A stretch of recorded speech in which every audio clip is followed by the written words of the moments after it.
Si vous voulez vraiment sortir du péché, cette étape ne doit absolument pas être négligée. Pourquoi dis-tu chaque jour, Seigneur, pardonne-moi, mais le lendemain tu commets toujours la même erreur? Parce que tu te contentes de regretter au lieu de te repentir? Si tu sautes cette étape clé, tu ne pourras jamais être touché par Dieu.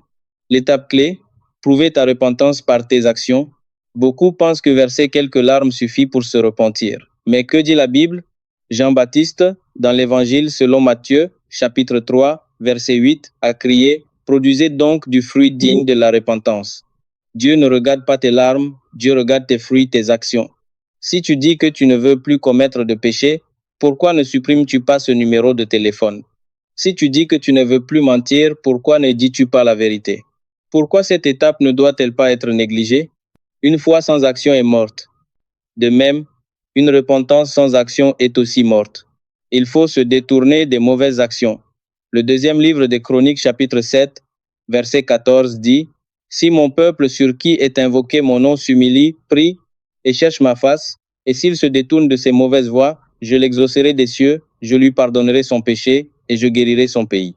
Il ne suffit pas de prier, il faut aussi se détourner. C'est un acte. Aujourd'hui, ne dis pas seulement pardon. Fais quelque chose de concret, quelque chose qui t'écoutera pour couper la racine du péché. Jette cela. Sors de cet environnement. C'est ce que Dieu veut. Bien-aimé, Dieu ne se laisse pas mépriser. La véritable grâce est de te donner la force de changer, pas de te donner des excuses pour te laisser aller.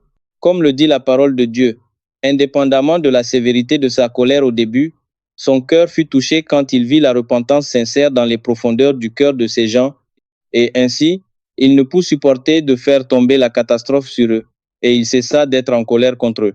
Il a plutôt continué à leur accorder sa miséricorde et sa tolérance, et à continuer à les guider et à les soutenir. Si tu es prêt à prendre des mesures concrètes, écris dans les commentaires: Seigneur, donne-moi la force de changer. Partage ce message avec un ami qui en a besoin, afin qu'il prenne conscience de l'importance de cela. Si tu veux en apprendre davantage, clique sur le lien de notre page d'accueil et rejoins notre groupe d'études bibliques gratuit. Ensemble, vivons une vie véritable.